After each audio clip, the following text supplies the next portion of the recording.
నిండు నూరేళ్ల సావాసం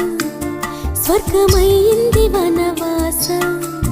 దండగుచ్చాను నా ప్రాణం వెండి వెన్నెల్లు కళ్యాణం బ్రహ్మే అహో అనే ముహూర్తం కనుల ముందుందిలే జగమే అలా ఇలా ఉయ్యాలై ఊగి మురిసిందిలే నిండు నూరేళ్ల సావాసం స్వర్గమైంది వనవాసం దండగుచ్చాను నా ప్రాణం వెండి వెన్నెల్లు కళ్యాణం